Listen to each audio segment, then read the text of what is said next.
Shalom. Sebelum ibadah dimulai, kami menganjurkan Anda untuk subscribe channel kami dan nyalakan tombol notifikasi agar Anda bisa mendapatkan informasi terbaru tentang adanya ibadah online dan yang lainnya. Selamat beribadah, Tuhan Yesus memberkati. Shalom. Selamat pagi saudara-saudari yang terkasih. Saya mengajak saudara untuk memperhatikan beberapa hal sebelum saudara mengikuti ibadah online Sinode Gereja Kristen Kalam Kudus Makassar. Yang pertama, persiapkan diri saudara untuk dapat beribadah dengan baik dengan menggunakan pakaian yang tepat. Yang kedua, pilihlah ruangan yang tepat untuk saudara dapat beribadah dengan baik. Yang ketiga, meskipun saudara sedang menonton ibadah online ini, namun janganlah memiliki sikap hati sebagai seorang penonton, tapi milikilah sikap hati sebagai seorang penyembah yang turut berdoa, memuji, dan menyembah Tuhan. Yang keempat, pastikan saudara mengikuti ibadah ini sampai selesai. Yang kelima, persembahan dapat dilakukan dengan cara transfer ke nomor rekening Gereja Kristen Kalam Kudus. Selamat beribadah, Tuhan Yesus memberkati.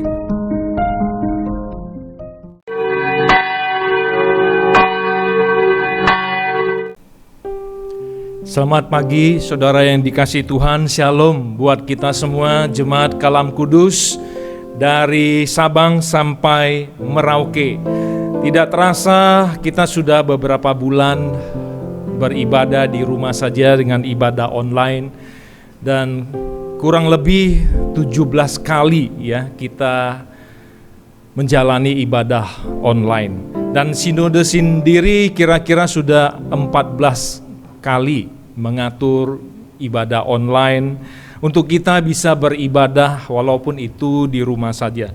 Saudara yang dikasihi Tuhan, walaupun kita beribadah di rumah saja, tetapi marilah hati kita itu boleh tetap terarah kepada Tuhan. Kita tetap memiliki sikap hati yang menyembah, walaupun tidak banyak orang yang melihat kita, tetapi ingat, Tuhan yang melihat kita, Tuhan yang tahu hati kita, Tuhan yang tahu sikap kita, dan marilah kita dengan hati dan sikap yang benar ketika kita beribadah kepada Tuhan. Saudara, saya mengajak kita untuk bangkit berdiri, kita mempersiapkan hati kita untuk memasuki ibadah.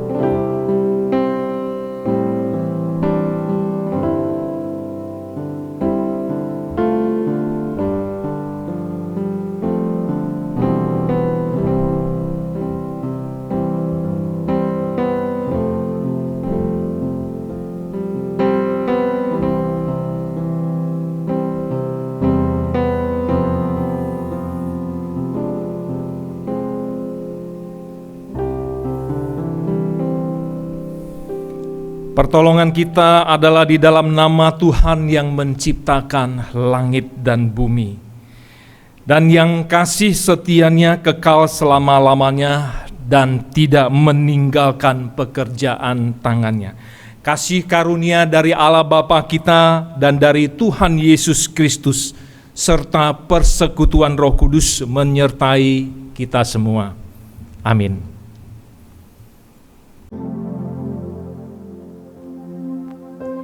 Shalom saudara-saudara yang terkasih, selamat hari Minggu.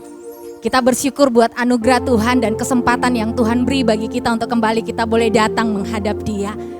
Mari bersama-sama kita datang dengan sebuah hati yang penuh dengan sukacita, dengan hati yang penuh dengan ketulusan untuk menyembah Dia. Sebab Dia Allah yang hadir dimanapun setiap saudara berada pada saat ini. Mari menyembah Dia, mari tinggikan Dia, mari berikan penghormatan kita hanya kepada Raja di atas segala raja.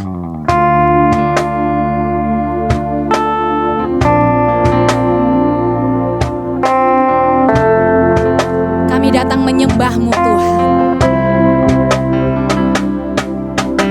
Biarlah seluruh kehidupan kami terfokuskan hanya kepada Engkau Yesus yang adalah pusat penyembahan kami.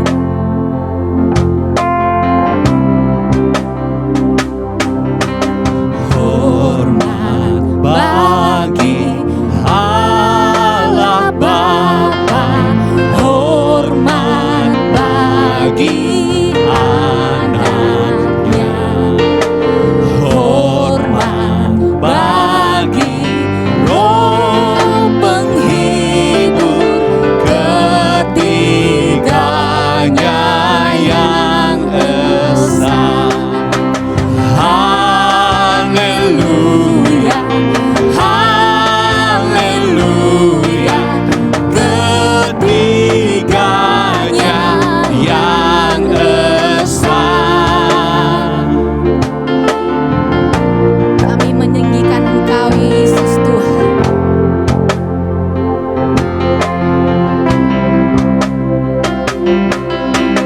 Hormat bagi Kristus Tuhan, kalam jadi manusia. Hormat bagi Raja Gereja, Juru Selamat dunia. Haleluya, haleluya, Juru Selamat dunia. Engkaulah Raja yang mulia, yang menjadi sama seperti kami, orang-orang yang berdosa karena kasih-Mu Tuhan. Hormat bagi Raja mulia, Raja segala raja. Hormat puji siang malam di hadapan tatanya. Haleluya, haleluya, di hadapan tahtanya. Haleluya, haleluya, haleluya, di hadapan tahtanya. Haleluya,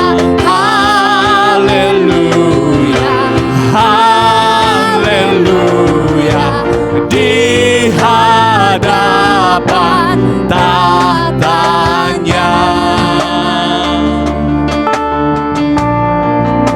Hanya bagi-Mu pujian, kemuliaan dan hormat, sebab Engkau Allah yang layak menerima semuanya itu.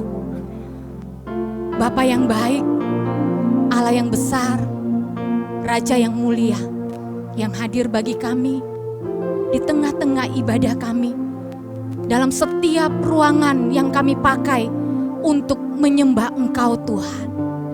Kami bersyukur kepada Tuhan buat segala kebaikan dan kasih setia-Mu di dalam kehidupan kami Tuhan. Engkau menyertai hidup kami, Engkau memelihara kami, Engkau memberkati hidup kami, Engkau setia bagi kami. Bahkan di tengah-tengah ketidaksetiaan kami, Engkau tetap ada bagi kami. Kami menyadari Tuhan, ada begitu banyak hal yang sering kali kami lakukan yang menyakiti hati Tuhan. Ampuni kami Tuhan, ampuni kami Bapa. Biarlah setiap kami boleh layak menghampiri Engkau, Allah yang besar, Allah yang kudus, Allah yang hadir bagi kami. Ini hidup kami, ini hati kami. Biarlah seluruh kehidupan kami adalah untuk memuji dan meninggikan Engkau, Bapa yang kekal. Di dalam nama Tuhan Yesus kami berdoa. Amin. Saudara-saudara yang terkasih, kita akan bersama-sama mengucapkan 10 hukum. 10 hukum. Jangan ada padamu Allah lain di hadapanku. Jangan membuat bagimu patung yang menyerupai apapun yang ada di langit di atas, atau yang ada di bumi di bawah, atau yang ada di dalam air di bawah bumi. Jangan sujud menyembah kepadanya atau beribadah kepadanya. Jangan menyebut nama Tuhan Allahmu dengan sembarangan, sebab Tuhan akan memandang bersalah orang yang menyebut namanya dengan sembarangan. Ingat dan kuduskanlah hari Sabat. Hormatilah ayahmu dan ibumu, supaya lanjut umurmu di tanah yang diberikan Tuhan Allahmu kepadamu. Jangan membunuh, jangan berzina, jangan mencuri, jangan mengucapkan saksi dusta tentang sesamamu, jangan mengingini rumah sesamamu, jangan mengingini istrinya atau hambanya, laki-laki atau hambanya perempuan, atau lembunya atau keledainya atau apapun yang dipunyai sesamamu. Silakan duduk, saudara yang terkasih. Bapak Ibu sekalian, mari kita bersama-sama dengan segala yang ada di bawah langit dan di atas bumi memuji Tuhan. Meskipun saat ini mungkin kondisi tidak memungkinkan bagi kita untuk bersuka cita, namun mari kita puji Dia, kita sembah Dia. Langit dan bumi, pujilah Tuhan. Haleluya. Biarlah yang segala bernafas memuji nama Tuhan.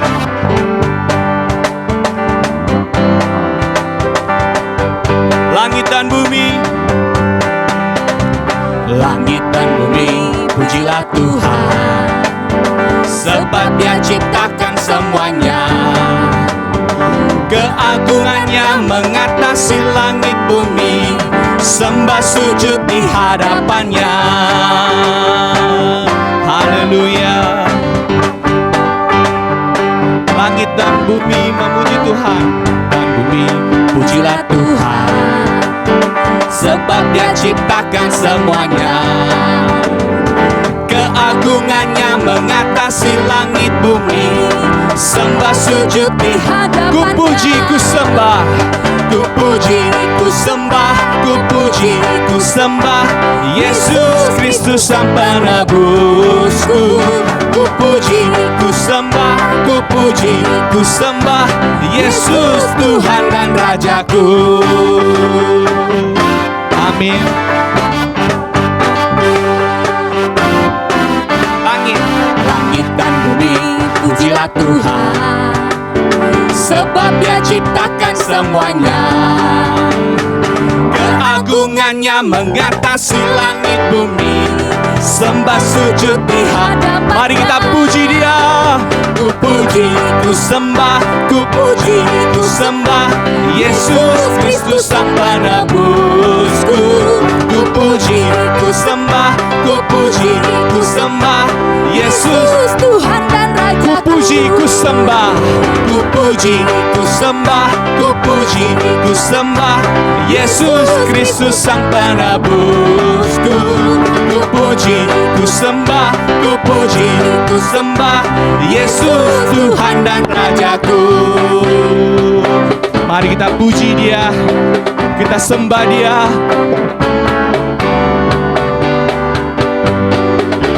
Haleluya, amin. Haleluya, amin. Haleluya, amin. Haleluya, Haleluya. haleluya, amin. Haleluya, amin. Haleluya, amin. Haleluya. Ku puji, Ku puji, ku sembah, ku puji, ku sembah Yesus Kristus Sang Penebusku. Ku puji, ku sembah, ku puji, ku sembah Yesus Tuhan dan Rajaku. Yesus Tuhan, Yesus Tuhan dan Rajaku. Yesus Tuhan. Yesus Tuhan dan Rajaku. Haleluya. Biarlah segala yang bernafas memuji nama Tuhan. Amin. Amin. Bapak Ibu sekalian, mari kita tanggalkan segala beban kita, kekhawatiran kita. Mari kita angkat suara kita, puji dan serukan namanya. Nyanyi bagi Dia.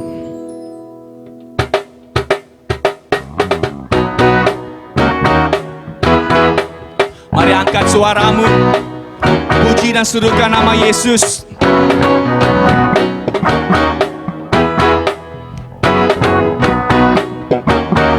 Angkat suaramu. Angkatlah suaramu, puji dan serukan nama Yesus. Tanggalkan bebanmu, tak perlu kau khawatir, sebab Dia sanggup. Gerakkan kakimu, Amin. menarilah dan bertepuk tangan, bersukacitalah, tak perlu kau khawatir, sebab Dia sanggup. Sekarang nyanyikan kebesarannya, Dia kuat dan penuh kuasa. Bersorak-sorai karena kasih-Nya telah datang melawat kita. Nyanyi bagi Dia. Haleluya. Mari angkat suaramu, serukan namanya. Angkatlah suaramu, puji dan serukan nama Yesus. Tanggalkan bebanmu, tak perlu kau khawatir, sebab Dia sanggup. Gerakkan kakimu, menarilah dan bertepuk tangan, bersukacitalah, Tak perlu kau khawatir. Tak perlu kau khawatir, sebab Dia sanggup. Mari nyanyikan. Sekarang nyanyikan kebesarannya, Dia kuat dan penuh kuasa. Bersorak-sorai karena kasih-Nya telah datang. Sekarang nyanyikan. Sekarang nyanyikan kebesarannya dan penuh kuasa. bersorak-sorai Karena kasih-Nya Sekarang nyanyikan. Sekarang nyanyikan kebesarannya, Dia kuat dan penuh kuasa. Bersorak-sorai karena kasih-Nya telah datang melawat kita. Nyanyi bagi Dia, Nyanyi bagi Dia.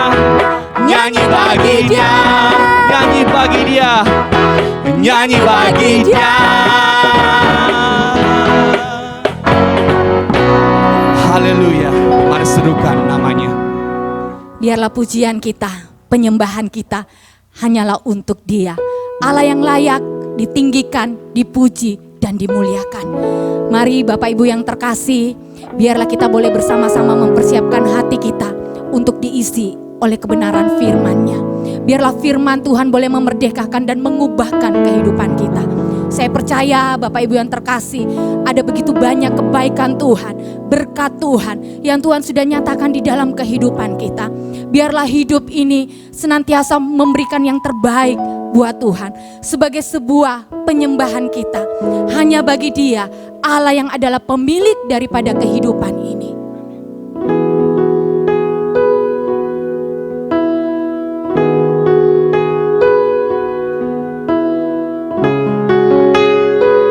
Ini kami Tuhan.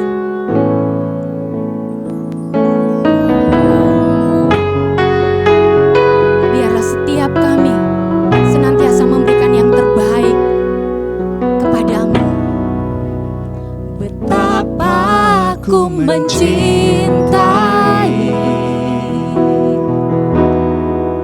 segala yang telah terjadi.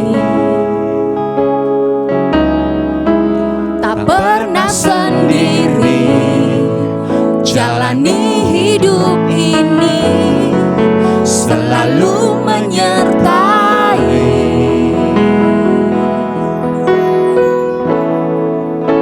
Betapa ku menyadari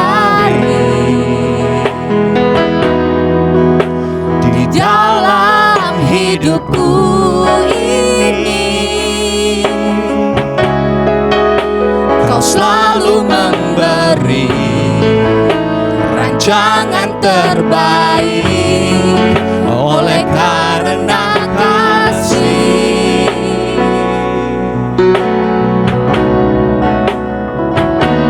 Bapa, sentuh hatiku, ubah hidupku menjadi yang baru, bagai emas yang murni. Kau membentuk bejana hatiku. Bapa, ajarku mengerti sebuah kasih yang selalu memberi, bagai air mengalir yang tiada pernah berhenti. Bersyukur buat kasih-Mu Tuhan. Bersyukur buat kebaikan-Mu. Betapa aku mencintai segala yang telah terjadi.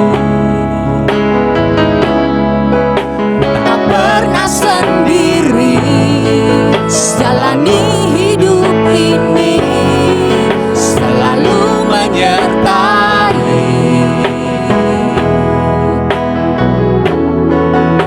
Betapa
senantiasa setia bagi kita. Firman Tuhan pada hari ini dilayani oleh Pendeta Titus Lim. Shalom, jemaat yang dikasihi oleh Tuhan. Puji syukur kepada Tuhan, hari ini kita masih boleh bersama-sama beribadah di dalam waktu dan kesempatan yang juga masih Tuhan berikan. Nah, biarlah ibadah yang kita ikuti membawa kepada kita, mengingatkan kita untuk boleh terus tetap setia kepada Tuhan.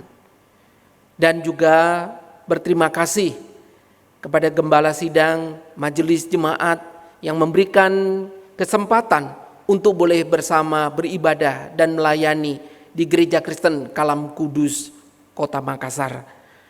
Jemaat yang dikasihi oleh Tuhan, mari sebelum kita membaca dan merenungkan firman Tuhan, kita bersama berdoa.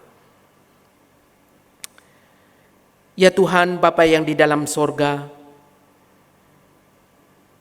hati kami limpah dengan syukur, sebab di dalam situasi dan keadaan yang terbatas ini, kami masih bisa bersama beribadah. Kami diberikan kesempatan untuk beribadah. Dan biarlah Tuhan ibadah-ibadah yang boleh kami ikuti, boleh meneguhkan iman percaya kami, di dalam kami mengikut dan melayani Tuhan. Terlebih hari ini sekali lagi, kami juga akan bersama-sama belajar kebenaran firman-Mu. Kiranya Allah Roh Kudus yang akan menolong, memberikan kepada kami pengertian atas firman yang kami baca, sehingga kami bukan hanya mengerti dan memahami, tetapi juga melakukannya seperti yang Tuhan kehendaki. Berkatilah setiap kami, dan tolonglah Tuhan, baik jemaat maupun juga hamba-Mu ini. Dengar doa kami. Demi nama Tuhan kami, Yesus Kristus, kami ucap syukur dan kami berdoa. Amin. Firman Tuhan pada hari ini, kita akan membaca dari Injil Markus pasalnya yang ke-12 ayat 41 sampai dengan 44. Injil Markus pasal yang ke-12 ayatnya yang ke-41 sampai dengan 44. Demikian bunyi firman Tuhan. Persembahan seorang janda miskin. Pada suatu kali Yesus duduk menghadapi peti persembahan dan memperhatikan bagaimana orang banyak memasukkan uang ke dalam peti itu. Banyak orang kaya memberi jumlah yang besar. Lalu datanglah seorang janda yang miskin dan ia memasukkan 2 peser, yaitu 1 duit. Maka dipanggilnya murid-muridnya dan berkata kepada mereka, "Aku berkata kepadamu, sesungguhnya janda miskin ini memberi lebih banyak daripada semua orang yang memasukkan uang ke dalam peti persembahan.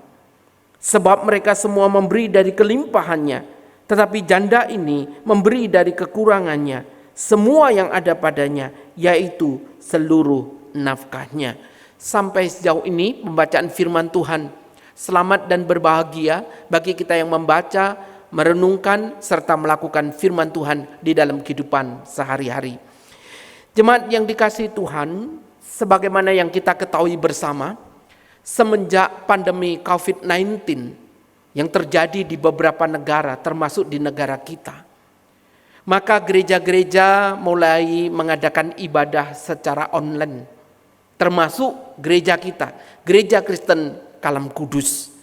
Nah, saudara, berkaitan dengan ibadah online tersebut, ada banyak hal yang berubah, bukan?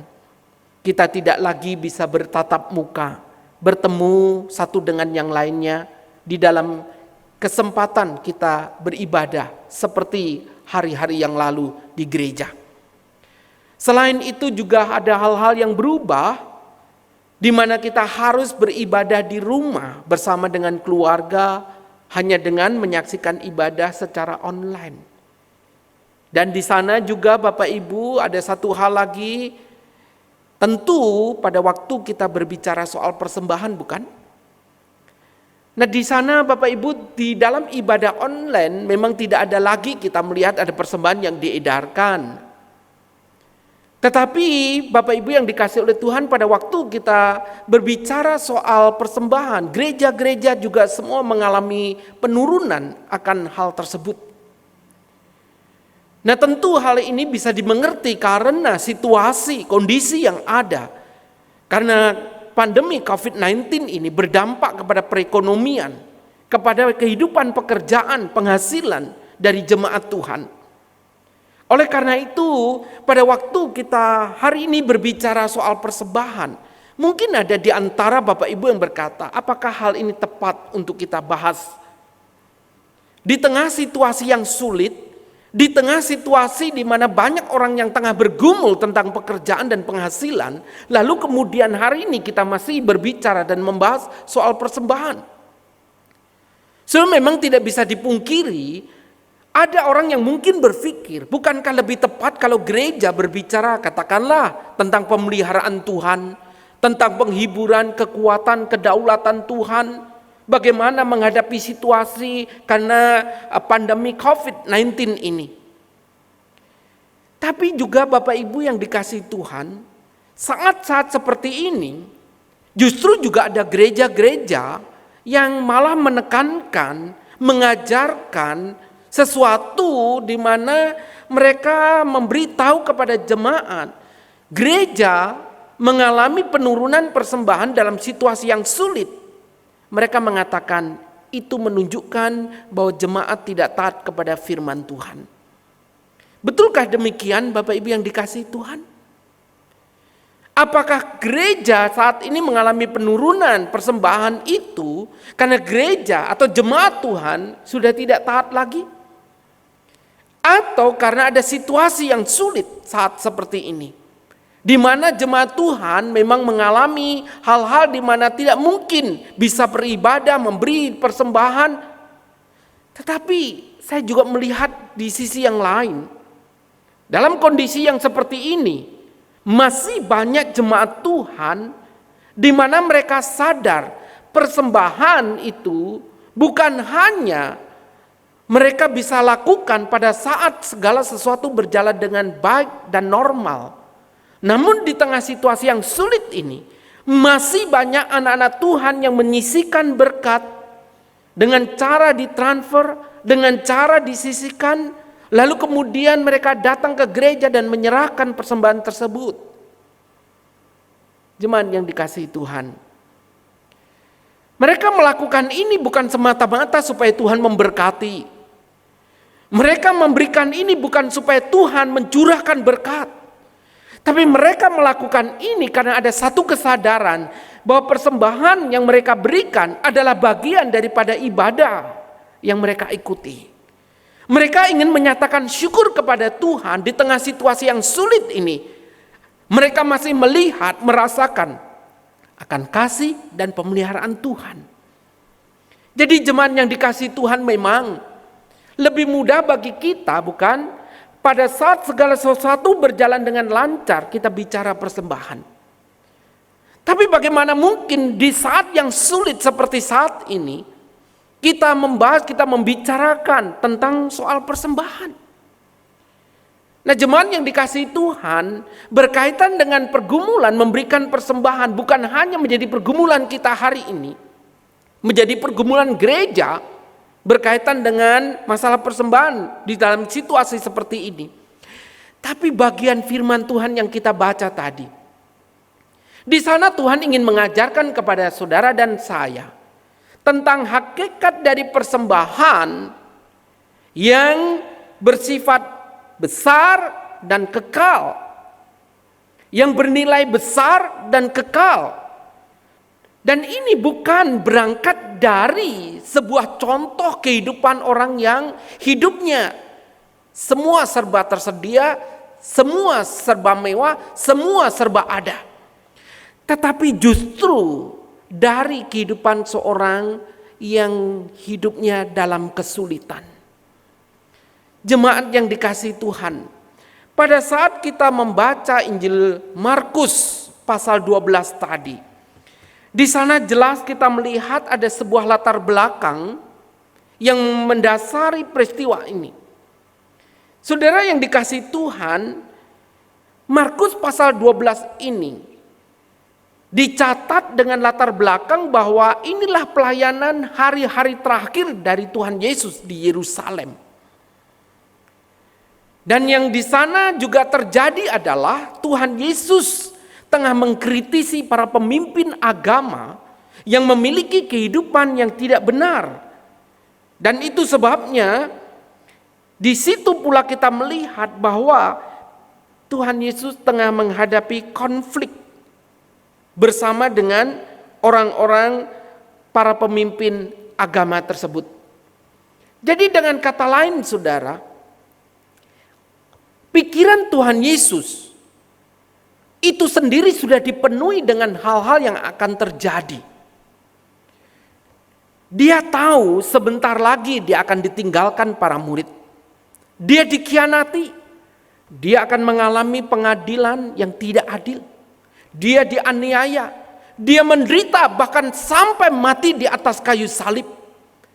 Saudara, semuanya ini tengah memenuhi pikiran dari Tuhan Yesus pada saat dia ada di bait Allah.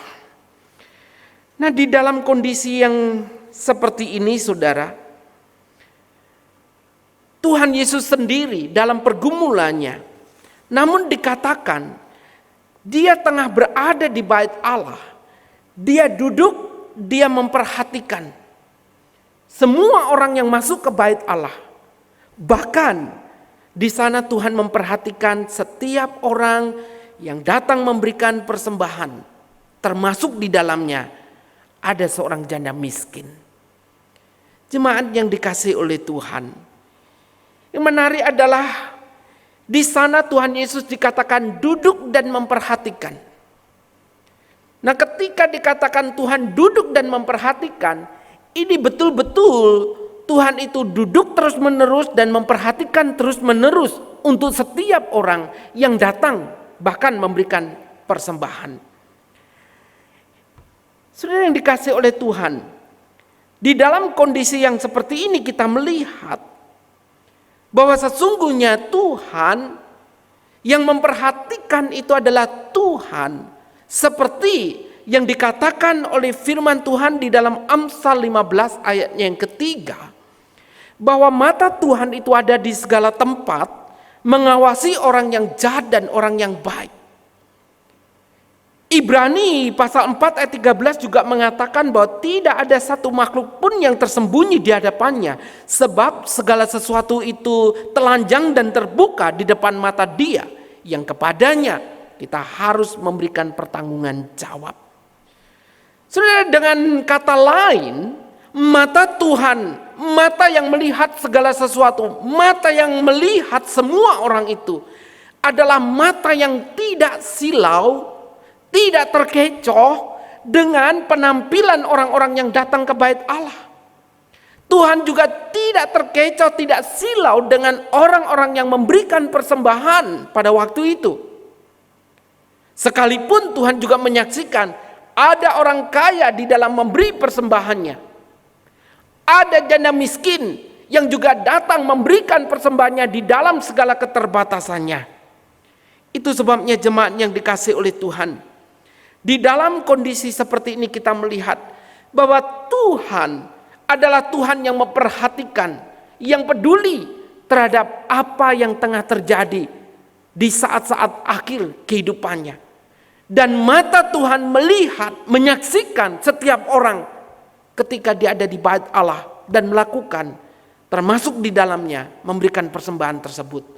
Nah, di dalam kondisi seperti inilah kita melihat bagaimana kemudian dikatakan Tuhan memanggil para muridnya dengan memberikan satu pengajaran dengan teladan dari apa yang dilakukan oleh seorang janda miskin ini.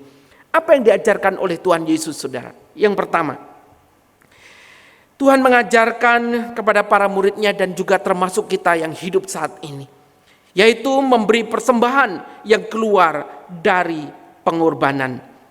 Memberi persembahan yang keluar dari pengorbanan.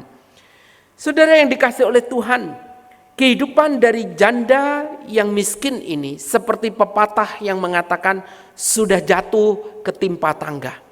Artinya di dalam kehidupan dia, di dalam kondisinya yang dikatakan sebagai seorang janda, yang kemudian dikatakan dia juga miskin. Saudara yang dikasihi oleh Tuhan, tentu ini bukanlah satu kehidupan yang mudah, bukan? Kalau kemudian dikatakan dia janda, lalu dia miskin, bahkan ada penafsir mengatakan dia bukan hanya sudah usia lanjut, tetapi kemungkinan besar dia tidak punya anak. Kalau ini ya betul terjadi, berarti sungguh-sungguh mengalami kesulitan bukan dalam hidupnya? Tapi mungkin kita juga bertanya, mengapa janda ini termasuk orang yang miskin? Apakah karena dia malas bekerja? Saudara, kalau dia malas tentu Tuhan tidak akan mengambil contoh sebagai pelajaran bagi kita, bukan? Atau karena dia senang berfoya-foya sehingga dia menjadi miskin, seperti kisah anak yang hilang. Kemungkinan yang paling besar adalah kalau kita membaca dalam pasal 12 Injil Markus pasal 12 ayat 38 sampai 40, sudah kemungkinan besar karena dia menjadi korban, ditipu oleh para pemimpin agama. Di sana katakan bahwa para pemimpin agama ini menelan rumah para janda-janda, menipu, mengambil, sehingga inilah yang membuat janda tersebut mengalami kemiskinan. Nah, jemaat yang dikasihi oleh Tuhan, dalam kondisi ini dikatakan janda ini tetap pergi ke bait Allah, melakukan panggilan hidupnya. Di sana dia pergi beribadah. Dan yang lebih menarik dikatakan pada saat pergi beribadah ke bait Allah ini, dia datang dengan membawa persembahan. Berapa besar persembahan yang dibawa oleh janda ini? Firman Tuhan mengatakan dia hanya membawa 2 peser, saudara. 2 peser.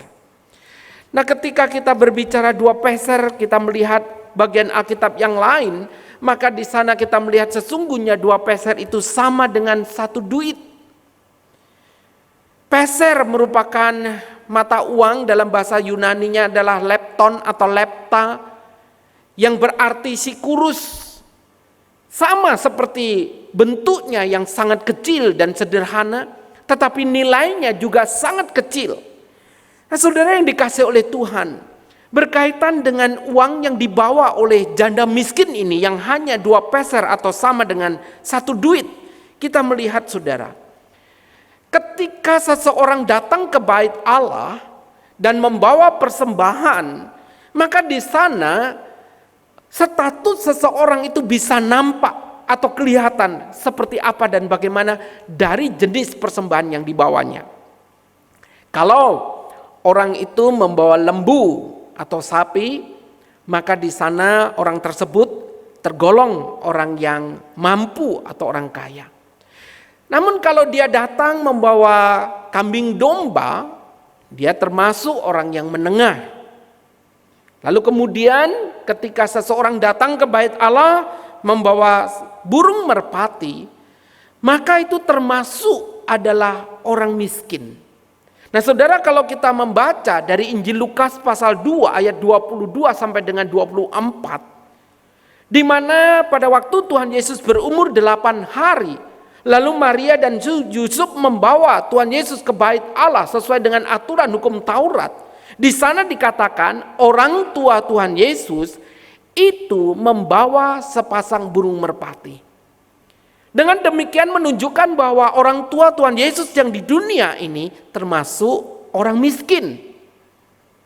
Tapi saudara yang dikasihi oleh Tuhan, janda ini tadi dikatakan hanya membawa 2 peser atau 1 duit. Nah, kalau kita membaca dari Injil Matius pasalnya yang ke-10 ayat 29, maka dikatakan bahwa 1 duit itu hanya boleh dibelikan 2 ekor burung pipit. Nah, saudara, berkaitan dengan burung pipit ini, yang kita tahu adalah ini tidak masuk ke dalam persembahan bait Allah atau hitungan persembahan di bait Allah. Dan burung pipit ini merupakan burung yang juga murahan, burung biasa yang kalau kita lihat di pasar-pasar seringkali diwarna-warni Lalu kemudian dijual dengan murah untuk mainan anak-anak kita, bukan? Jadi saudara yang dikasihi Tuhan, dari bentuk persembahan janda miskin ini menunjukkan bahwa dia jauh lebih miskin dibandingkan dengan orang tua Tuhan Yesus yang juga terhitung sebagai orang yang miskin. Lalu dengan demikian Bapak Ibu yang dikasihi oleh Tuhan, apa artinya persembahan janda miskin ini? 2 peser masuk ke bait Allah dibandingkan dengan kemegahan bait Allah. Di dalamnya berisi dengan barang-barang yang bagus, yang mahal. Tentu tidak ada artinya, bukan? Apa artinya 2 peser? Kalaupun itu masuk ke bait Allah, ketika itu diambil, itu pun tidak akan cukup untuk memberi makan seorang imam yang melayani di bait Allah. Saudara yang dikasihi oleh Tuhan, persembahan dari janda ini memang begitu kecil jumlahnya, bukan? Dibanding dengan semua orang yang datang memberikan persembahan tersebut. Nah saudara yang dikasihi oleh Tuhan, pada waktu kita berbicara tentang kondisi janda yang miskin ini, kita bandingkan dengan jemaat di kota Makedonia yang tercatat di dalam 2 Korintus pasalnya yang ke-8. Saudara, berkaitan dengan jemaat Makedonia. Jemaat Makedonia dikatakan jemaat yang miskin. Nah, kata miskin di dalam perjanjian baru itu ada 2 macam. Yang pertama adalah kata penes, yang berarti yaitu keadaan yang miskin secara umum. Penes, kata benda yang menunjukkan keadaan miskin secara umum. Dan yang kedua yaitu kata tokos atau takas. Di sana kata miskin yang kedua ini menunjukkan kondisi yang betul-betul miskin. Kondisi di mana ini adalah orang yang melarat, orang yang hanya bergantung kepada belas kasihan orang lain, orang yang tidak memiliki apa-apa. Nah, saudara, yang menarik adalah janda miskin ini menggunakan kata yang kedua, takas ini. Jemaat Makedonia yang miskin ini dikatakan juga kata yang dipakai takas atau tokos ini. Tetapi yang membedakan, yang menarik adalah jemaat Makedonia yang miskin ini dikatakan namun mereka murah hati. Mereka kaya dengan kemurahan hati. Mereka yang miskin mengumpulkan uang untuk membantu jemaat Yerusalem yang tengah mengalami kesulitan. Saudara, ada orang miskin mengumpulkan untuk membantu orang miskin. Ini yang sesuatu yang berbeda. Sama dengan janda ini, di dalam kemiskinannya dia memberi yang terbaik dari pengorbanannya. Orang lain bisa memberi dalam segala kelebihan, tapi janda ini memberi dari segala kekurangannya. Jemaat Makedonia memberi dari segala kesulitan dan kekurangannya. Nah, jemaat yang dikasihi oleh Tuhan, hal inilah yang menjadi satu contoh dan teladan yang indah, bukan? Tatkala kita ini memberi, atau jemaat Tuhan memberi persembahan 2.000, 5.000, namun lahir dari sebuah kehidupan yang miskin, yang sulit, yang mengalami penderitaan, saudara, persembahan ini tentu bernilai besar, bukan? Persembahan ini lahir dari sebuah pengorbanan yang besar, bukan? Tetapi apa artinya uang 20.000, 50, 100.000 tatkala masuk ke dalam persembahan, lahir dari sebuah kehidupan yang berlimpah-limpah, kehidupan di mana kita tidak kekurangan suatu apapun. Saya percaya uang ini bukan keluar dari pengorbanan, ini bukan persembahan dari pengorbanan, sebab dia masih memiliki segala sesuatunya. Tapi berbeda, bukan? Tatkala 2.000, 5.000 keluar dari satu kehidupan di mana seorang anak Tuhan tengah mengalami kesulitan dan penderitaan. Memang aneh, bukan, jemaat yang dikasihi Tuhan? Uang 20, 50, 100.000 pada saat kita bawa untuk pergi jalan-jalan, kita pergi ke mall, kita pergi ke pasar malam, kita pergi ke pasar, saudara, uang itu terasa begitu kecil sekali, bukan? Tapi aneh, Pada saat uang 10, 20, 50, 100 ribu itu masuk ke dalam kantong persembahan, di sana ada orang-orang merasa bahwa ini terlalu banyak, terlalu besar untuk Tuhan. Tetapi tidak untuk pergi jalan-jalan, tidak untuk pergi kita bersenang-senang, saudara. Bahkan mungkin kalau ada uang 50, 100 ribu masuk ke kantong persembahan, mungkin ada orang yang berkata itu khilaf, saudara. Nah, jemaat yang dikasih oleh Tuhan, itu sebabnya saya mengutip satu ungkapan yang pernah dikatakan oleh Bapak Pendeta Peter Wongso. Beliau adalah mantan rektor kehormatan Saat. Ada satu kalimat yang indah yang dikatakan, siapakah orang kaya dan siapakah orang miskin? Beliau mengatakan orang kaya adalah orang yang di dalam kemiskinan hidupnya, dia masih bisa, dia tahu memberi sebagai ungkapan syukurnya kepada Tuhan. Tetapi siapa orang miskin?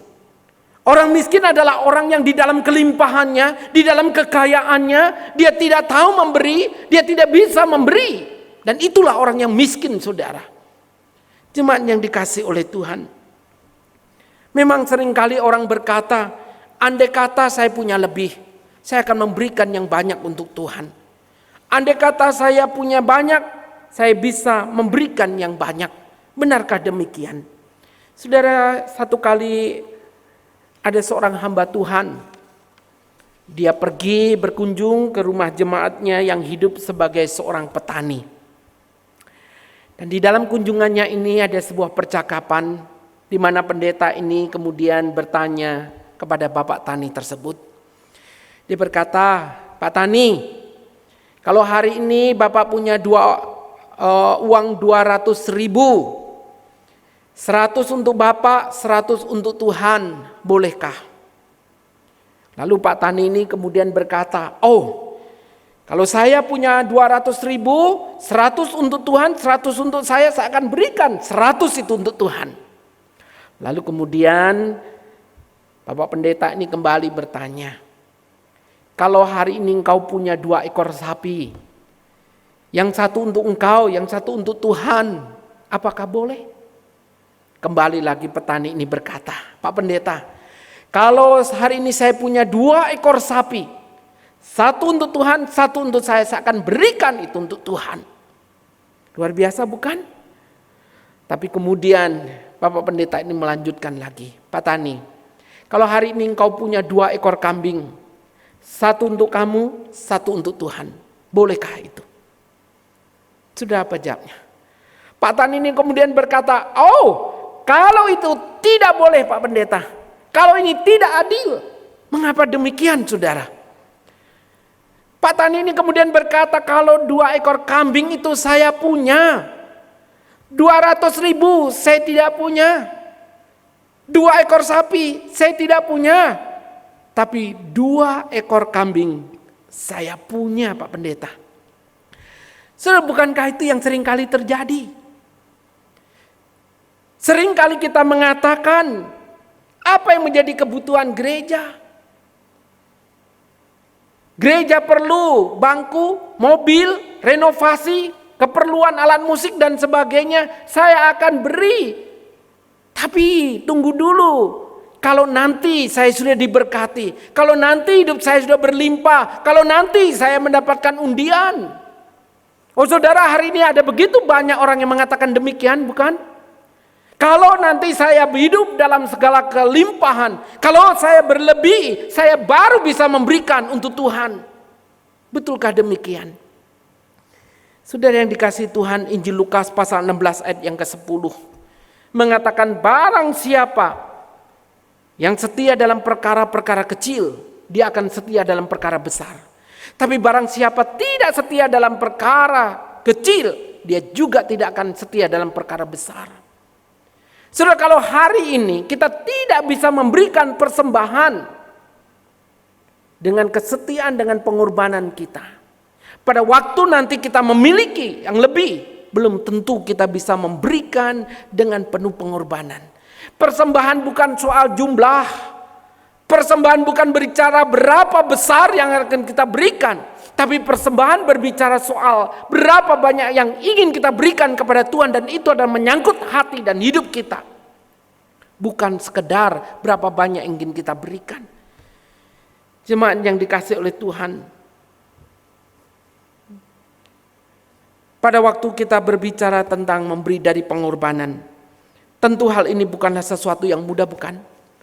Sebab pada waktu kita hendak memberikan keluar dari pengorbanan, maka di situ menyangkut soal hati kita. Bukan sekedar berapa yang ingin kita berikan. Saudara yang dikasihi oleh Tuhan, saya lahir dari sebuah gereja yang sangat sederhana. Gereja saya hanya kecil, tetapi dari sanalah saya bertumbuh. Saya melihat bagaimana pelayanan di gereja itu sangat luar biasa. Saudara, puji-pujiannya, di sana khotbahnya, ya, semuanya serba semangat.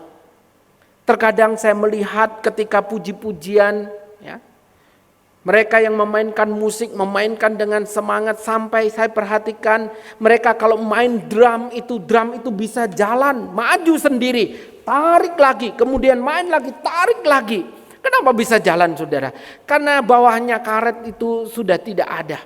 Jadi karena licin itu bisa jalan sendiri. Sampai terkadang kakinya drum itu diikat dengan tali rafia lalu dipaku di tembok.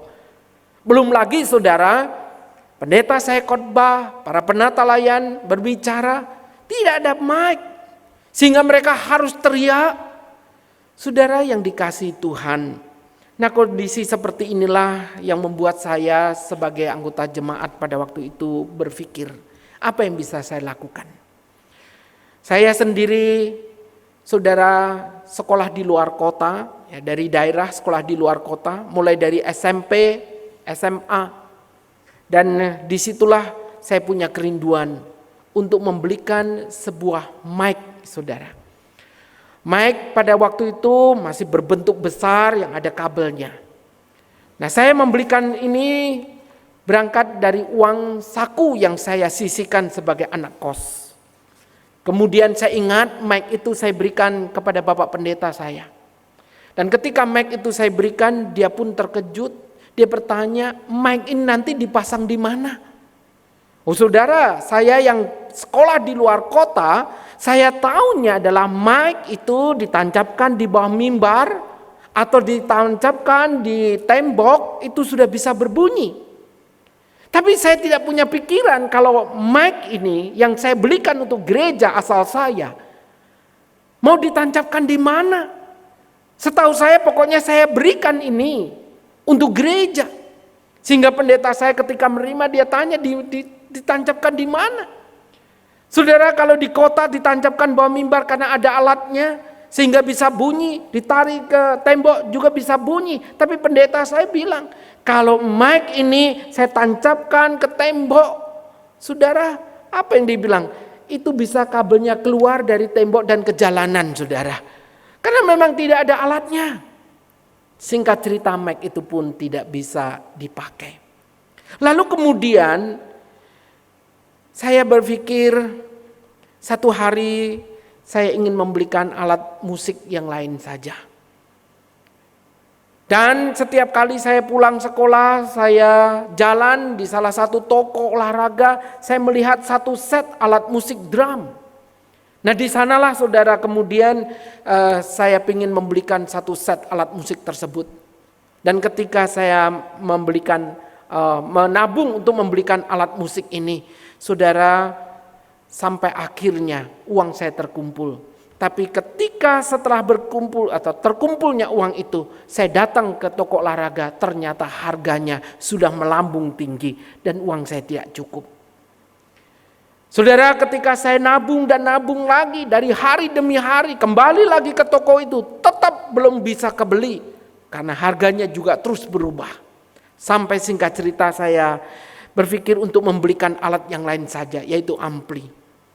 Saudara, ketika berpikir tentang ampli, saya teringat dengan mic yang pernah saya berikan itu. Jadi saya bersama dengan seorang teman membuat amplifier supaya bisa dipakailah alat tersebut. Sampai satu hari akhirnya alat itu jadi, dan saya ingat hari itu hari Sabtu, saya bawa ke gereja, saya persembahkan, saya berikan kepada Bapak Pendeta. Oh saudara, hari itu saya sangat bersyukur. Saya bersuka cita.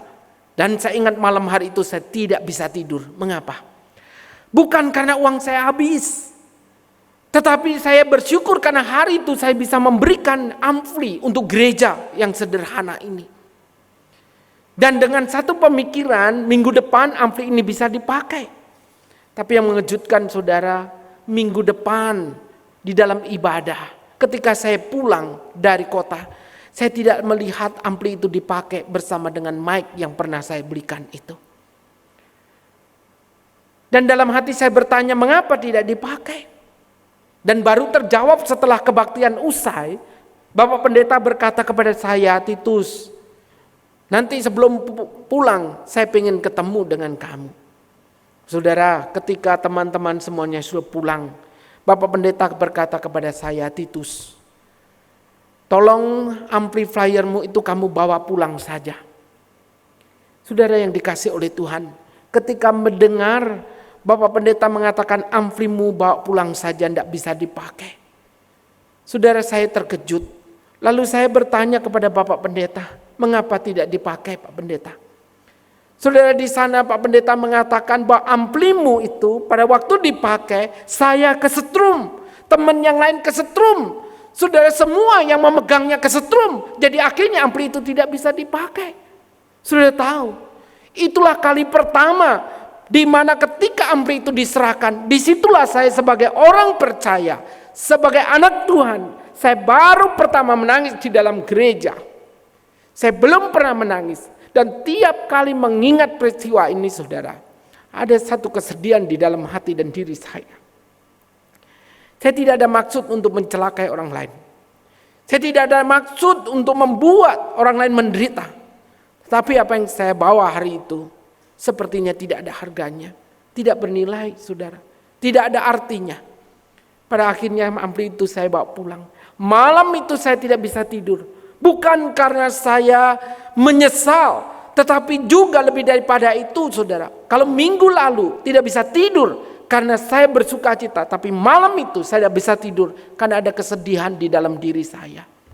Saudara yang dikasih oleh Tuhan, pada saat saya menyadari bahwa ampli ini harus tetap supaya bisa dipakai, maka di sanalah saudara, sebagai anak kos, saya berjuang berusaha supaya ini dibenahi. Meskipun pada akhirnya saya harus menahan supaya saya tidak makan sehari 3 kali. Terkadang 2 kali, terkadang 1 kali. Bahkan terkadang saya harus berpuasa demi dan supaya ampli ini bisa dipakai. Saya bersyukur kepada Tuhan, Tuhan mengajarkan bahwa di sini bukan berbicara soal berapa besar, berapa banyak, tapi berbicara soal apa yang bisa dilakukan dengan pengorbanan. Yang kedua saudara, hari ini kita juga belajar seperti yang Tuhan Yesus ajarkan, yaitu memberi persembahan yang keluar dari penyerahan. Saudara, firman Tuhan yang kita baca tadi, di sana dikatakan janda ini memberi 2 peser. Saudara, salahkah kalau dia tidak memberikan sama sekali? Mengingat dia adalah seorang yang miskin, hidup di dalam kesulitan. Salahkah dia kalau tidak memberikan itu? Atau ketika dia memberikan 1 peser saja, dan yang 1 peser untuk dia, jelas tidak salah bukan? Di sana tidak ada yang memaksa janda ini. Jelas di sana janda ini tetap ingin memberikan yang terbaik yang dimilikinya, yang ingin diberikan kepada Tuhan. Saudara yang dikasih oleh Tuhan, inilah yang berbeda. Orang kaya memberi dengan segala kelimpahannya dan kelebihannya, tapi janda ini justru memberi dari segala kekurangan dan kesulitannya. Bahkan dikatakan memberi dari seluruh nafkahnya, seluruh hidupnya. Saudara yang dikasih oleh Tuhan, bukankah ini mirip sekali dengan jemaat Makedonia? Dalam kemiskinannya bisa memberi lebih. Itu karena mereka sadar mereka punya hutang budi secara rohani kepada jemaat Yerusalem. Tetapi juga Mereka bisa memberi karena yang pertama kali mereka memberikan hidup dan diri mereka kepada Tuhan sehingga mampu melakukannya untuk Tuhan. Janda ini di dalam kesederhanaan, dalam kemiskinannya dia memberikan yang terbaik. Sebab sebelum memberikannya itu berbicara dia memberikan hidupnya kepada Tuhan, bukan sekedar memberikan persembahannya. Saudara yang dikasihi Tuhan, berbicara tentang memberi persembahan, hari ini kita menyaksikan ada begitu banyak model orang memberi persembahan, bukan? Yang pertama, terkadang ada orang memberi persembahan dengan tangan kosong, lalu memasukkan ke dalam kantong, bukannya memberi saudara, tetapi ada yang mengambil. Itu sebabnya saudara, hari ini saya membawa contoh kantong persembahan. Ini adalah kantong persembahan di Gereja Kristen Kalam Kudus Jogja. Ya, ini mulutnya masih besar saudara. Tapi ada kantong-kantong persembahan yang terkadang mulutnya kecil sehingga orang memberi pun sangat sulit. Mengapa saudara? Karena seperti yang tadi saya katakan, ada orang yang dengan tangan kosong memasukkan, tapi kemudian justru mengambil uang persembahan tersebut. Yang kedua saudara, berbicara tentang persembahan, seperti yang kita tahu bersama, ada orang yang kemudian tangan kanannya memberi kepada Tuhan dan kemudian tangan kirinya mengenadah kepada Tuhan. Di sana ada orang-orang yang mengatakan beri kepada Tuhan, klaim kepada Tuhan, beri 10.000, minta 1 juta, beri 10.000, minta kepada Tuhan hidup yang berlimpah. Saudara, itulah yang terjadi hari ini. Ada orang yang mengajar memberi kemudian meminta. Yang lain saudara, ada orang memberi persembahan. Dari dulu sampai sekarang tidak berubah. Bahkan seperti lagu sekolah minggu yang mengatakan, persembahan kami sedikit sekali. Sudah tahu lagu tersebut? Sudah masih menyanyikan hari ini? Saudara, ada orang-orang Kristen dari mulai zaman Adam Hawa, Adam Malik sampai Adam Jordan, persembahannya tidak pernah berubah. Di sana dia tetap setia dengan persembahan yang kecil, seperti lagu yang dinyanyikannya tadi. Dan sementara yang lain memberi persembahan dengan uang yang diremas-remas lalu dimasukkan. Ada yang kusut, ada yang kumal, ada yang sambungan, ada yang putus. Oh, banyak sekali macamnya saudara. Saya percaya kalau semua itu masuk ke dalam kantong persembahan, majelis tidak marah bukan? Majelis mungkin hanya mengelus dada dan kemudian berpikir, kok ada ya orang memberikan semacam ini? Saudara yang dikasihi Tuhan. Bahkan ada orang-orang yang terkadang pada waktu khotbah tidur, pada waktu persembahan terkejut, sehingga waktu memberikan persembahan keliru yang diambilnya. Lalu kemudian pulang ibadah minta ganti atau minta tukar saudara, karena keliru memasukkan uang. Macam-macam bukan bicara persembahan? Tapi pernahkah kita berpikir, pada waktu saudara dan saya memberikan persembahan, seharusnya persembahan ini ada keluar dari sebuah ungkapan syukur kepada Tuhan. Memberi persembahan yang lahir dari hati yang sukacita, hati yang berterima kasih kepada Tuhan. Sehingga pada waktu tangan kita memberikannya, kita memberi dengan syukur kepada Tuhan. Jemaat yang dikasihi Tuhan, berbicara tentang memberi, disinilah kita belajar apa yang sudah kita lakukan selama ini. Yang terbaikkah yang kita berikan? Atau sebaliknya? Saudara, saya juga lahir dari satu keluarga yang belum mengenal Tuhan. Pada waktu itu saya tahu ada satu kebiasaan, khususnya menjelang tahun baru Imlek atau Sincia, orang tua saya biasanya mengadakan sembahyangan saudara. Di sana bisa ada beberapa meja untuk sembahyangan. Dan yang saya perhatikan setiap kali memberikan persembahan, ada persembahan-persembahan yang baik berupa buah maupun makanan, itu selalu dipilihkan yang terbaik. Buah semua yang terbaik, makanan disajikan yang terbaik. Bahkan untuk semuanya itu, saya ingat orang tua saya setiap kali menjelang Sintia itu harus pergi keluar kota untuk belanja semuanya itu. Nah saudara, kami ini anak-anaknya 8 bersaudara. Saudara, kami tidak ada satupun yang ikut makan semua yang dipersembahkan di meja persembahan tersebut. Tetapi kami melihat sebagai orang percaya, bagaimana orang tua kami ini yang belum percaya, justru setiap kali menjelang Sintia, dia memberikan, menyiapkan semua yang terbaik kepada leluhur, kepada apa yang dianggapnya sebagai Tuhan atau dewanya. Sampai satu kali saya ingat saudara, mama saya itu membeli 1 ekor ayam putih bagus, bulunya putih semuanya. Nah ketika hari itu ayam itu akan dimasak, sebelum dimasak tentu dipotong dan dibersihkan, bukan? Nah saya ingat hari itu saya diminta untuk memotong ayam. Saudara, saya ingat pada waktu itu saya itu tengah tidur siang, lalu kemudian dibangunkan untuk potong ayam. Spontan saudara, pada waktu saya ini antara sadar tidak sadar disuruh potong ayam, saya langsung ambil ayam itu bersama dengan adik saya. Dia pegang kakinya, saya pegang kepalanya, lalu saya potong.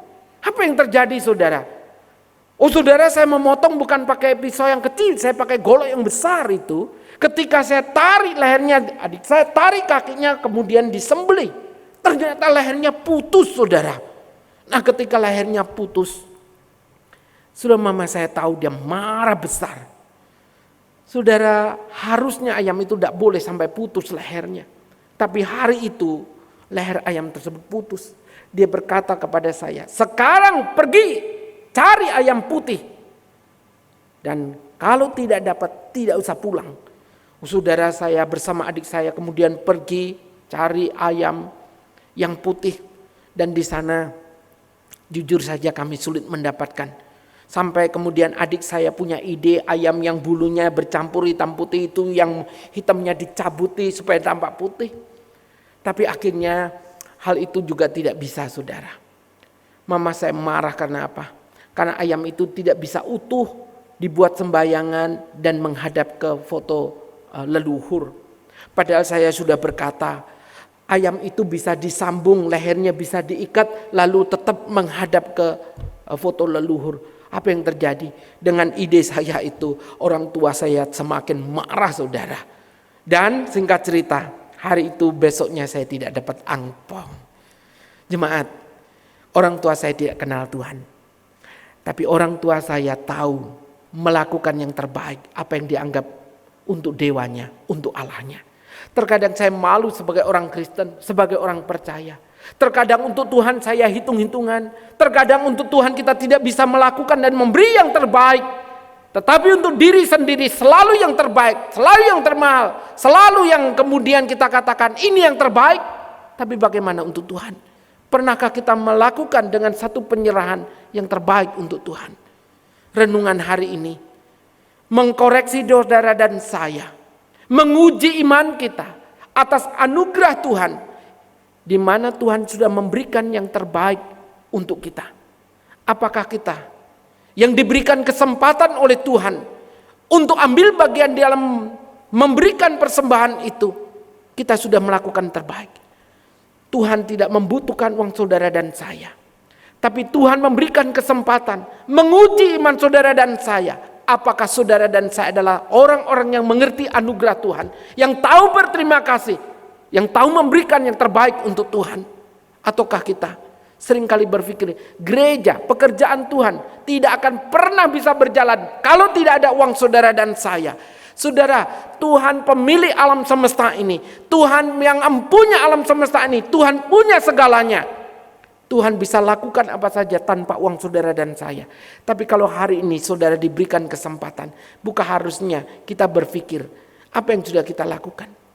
Saudara ingat baik-baik bahwa hidup saudara dan saya bukan bergantung kepada berapa banyak yang kita miliki, berapa pintarnya kita mengolah keuangan kita, tapi bergantung kepada pemeliharaan Tuhan, bukan?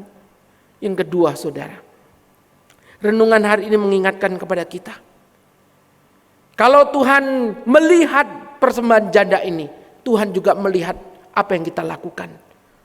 Kalau Tuhan mengamati, Tuhan tahu bagaimana kehidupan janda ini. Tuhan juga tahu kehidupan saudara dan saya.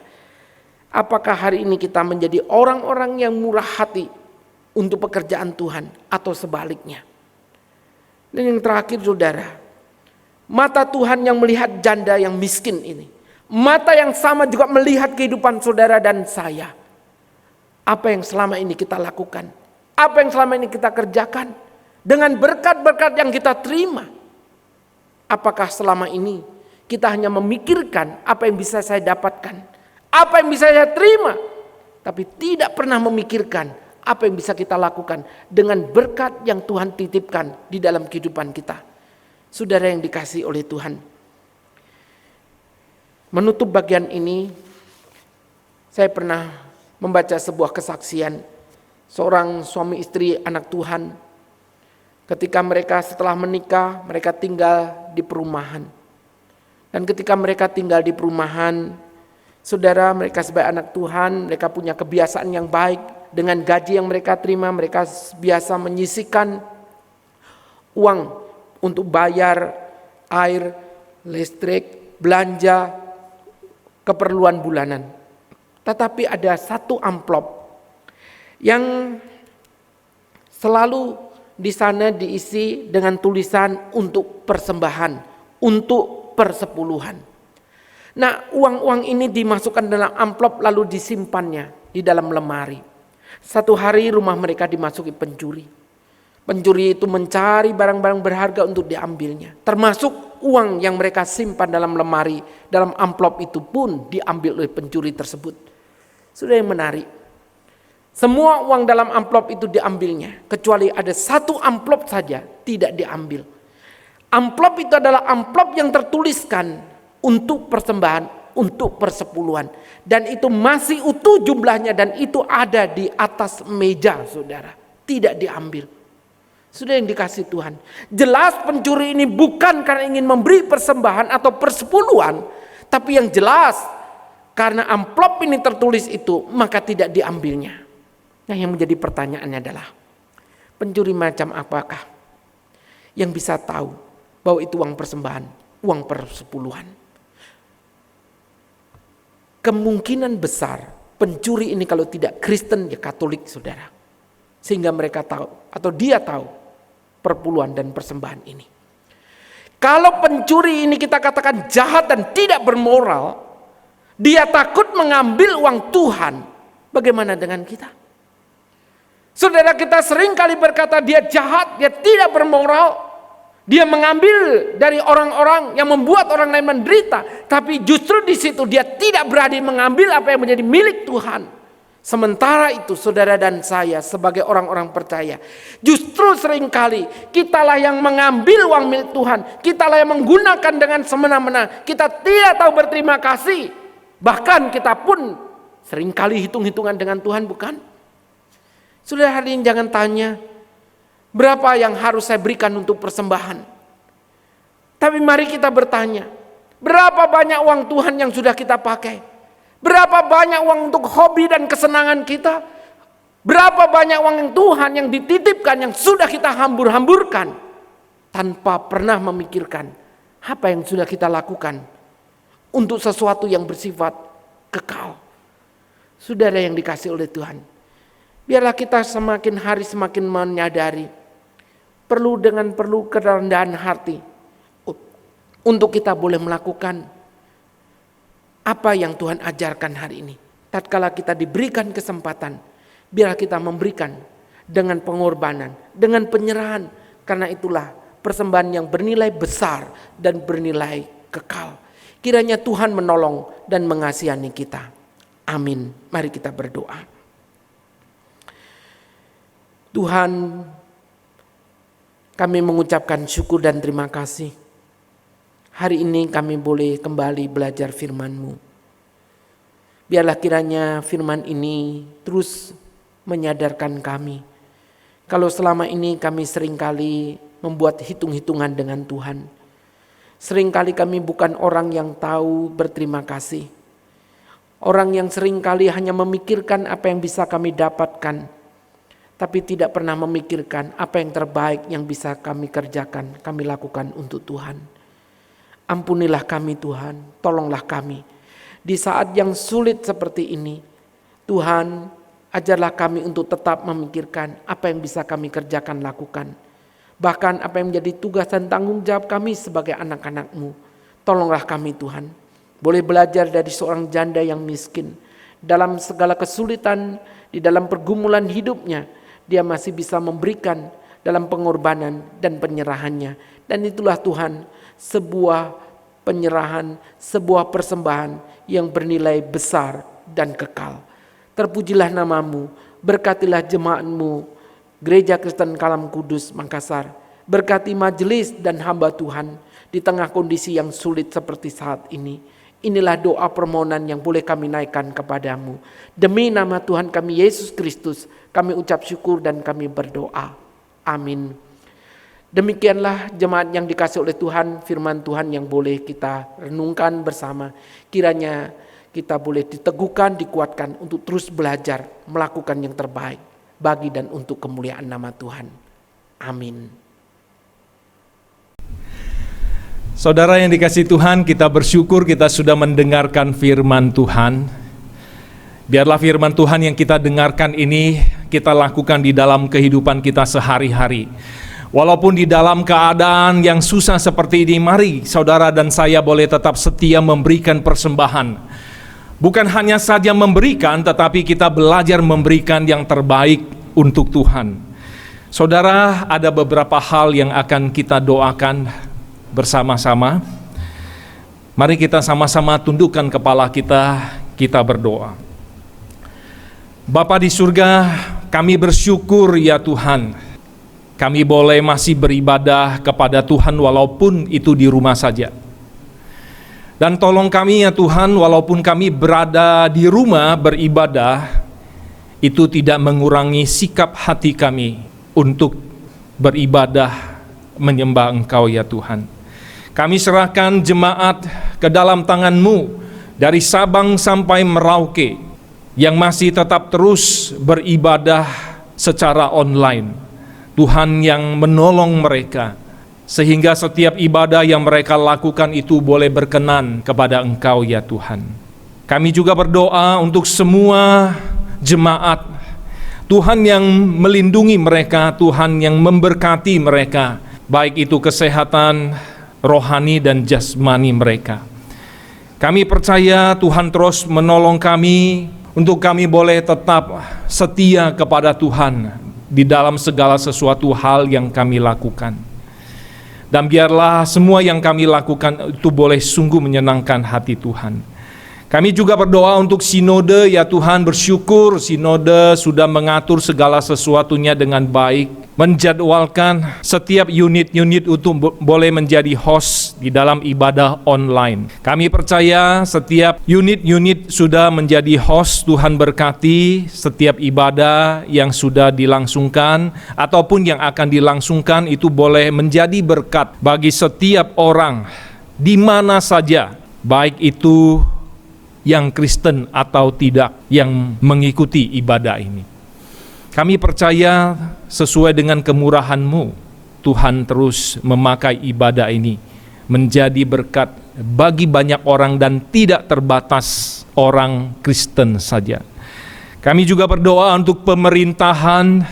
Kami berdoa supaya Tuhan yang menolong presiden dan jajarannya untuk bisa melakukan semua tugas dan tanggung jawab mereka dengan baik.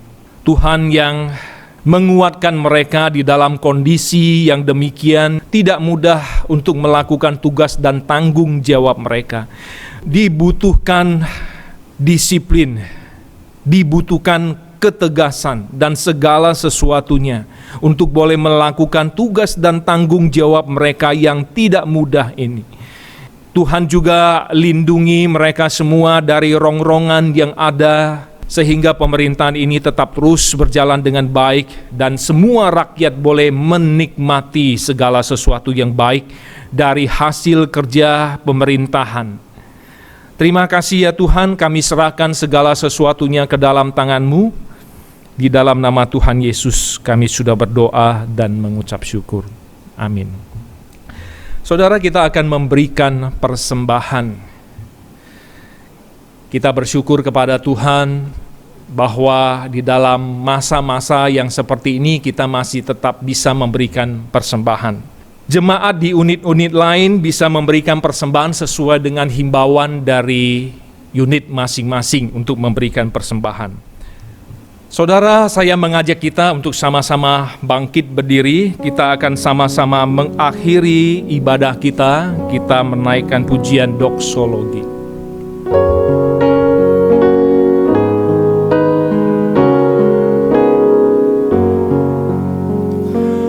Puji Allah Bapa Putra,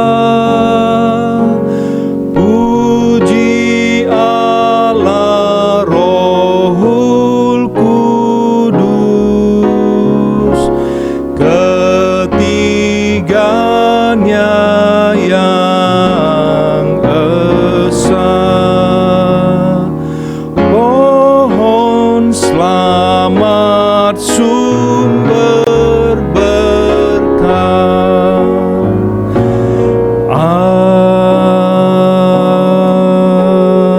Amin. Mari kita tundukkan hati kita di hadapan Tuhan. Kita semua sudah mendengarkan firman Tuhan. Dan biarlah ketika kita memberikan persembahan, kita memberikan persembahan dengan sukarela dan tulus ikhlas, dan juga berupaya memberikan persembahan yang terbaik yang kita bisa berikan kepada Tuhan. Dan terimalah berkat Tuhan. Tuhan Allah memberkati engkau dan melindungi engkau. Tuhan Allah menyinari engkau dengan wajah-Nya dan memberi engkau kasih karunia. Tuhan Allah menghadapkan wajah-Nya kepadamu dan memberi engkau damai sejahtera. Amin.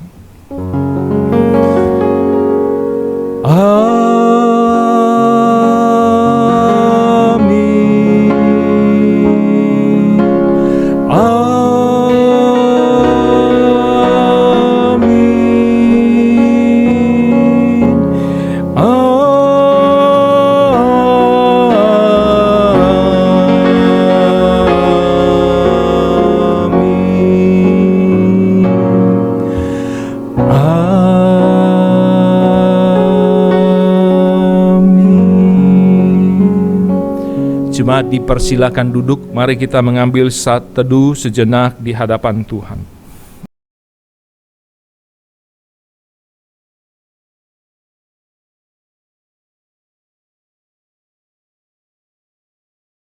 Shalom saudara yang dikasihi Tuhan, dari Sabang sampai Merauke, kita bersyukur kita masih bisa terus beribadah kepada Tuhan.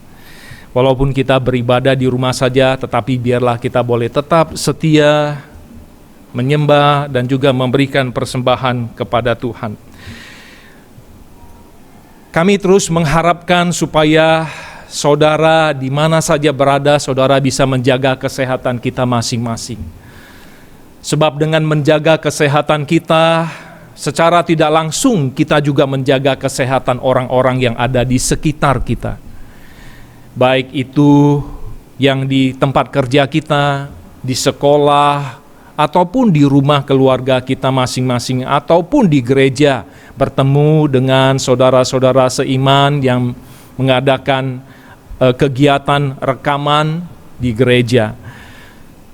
Dan marilah kita boleh tetap melakukan protokol kesehatan yang ketat, sehingga kita tetap boleh sehat dan semua orang yang ada di sekitar kita boleh tetap sehat. Saudara, mari kita tetap terus setia beribadah kepada Tuhan dan milikilah perasaan seperti kita beribadah di dalam gedung gereja. Ketika kita menyembah Tuhan, ketika kita memberikan persembahan, segala sesuatunya kita lakukan dengan baik, terarah kepada Tuhan. Dan kami juga tidak lupa mengucapkan terima kasih kepada Pendeta Titus Lim yang sudah dipakai oleh Tuhan untuk memberitakan firman Tuhan.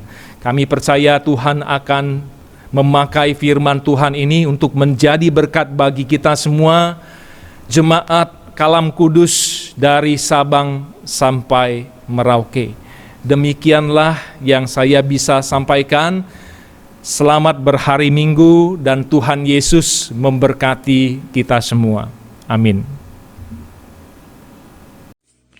Shalom, Warta Jemaat Gereja Kristen Kalam Kudus Makassar, edisi 19 Juli 2020. Ibadah minggu depan akan ditayangkan di YouTube tanggal 26 Juli 2020 yang akan dipimpin oleh Pendeta Yanto Thomas. Ibadah doa online akan ditayangkan di YouTube Kamis tanggal 23 Juli 2020 jam setengah 8 malam yang akan dipimpin oleh Evangelis Ang Sio Chen dan pemusik Evangelis Daud Padan. Ibadah sekolah minggu online akan ditayangkan di YouTube tanggal 19 Juli 2020 jam 10 pagi. Para jemaat Gereja Kristen Kalam Kudus Makassar, baik yang di pusat maupun yang di pos, kami berdoa Tuhan selalu melindungi kita semua sehingga kita dan anggota keluarga selalu dalam keadaan sehat. Tetaplah setia beribadah kepada Tuhan di rumah masing-masing. Salam kami, hamba Tuhan dan Majelis Gereja Kristen Kalam Kudus Makassar. Bagi Bapak, Ibu, Saudara-saudari yang tergerak memberikan persembahan lainnya bisa transfer melalui rekening gereja atau menghubungi tata usaha gereja dan via QR kode standar. Tuhan Yesus memberkati. Bagi Bapak, Ibu, Saudara-saudari yang berulang tahun dalam minggu ini, Tuhan Yesus memberkati. Bagi Bapak, Ibu, Saudara-saudari yang ingin tahu jadwal ibadah online bisa dilihat di Instagram gereja dan penayangan ibadah online lainnya bisa dilihat di YouTube gereja. Tuhan Yesus memberkati.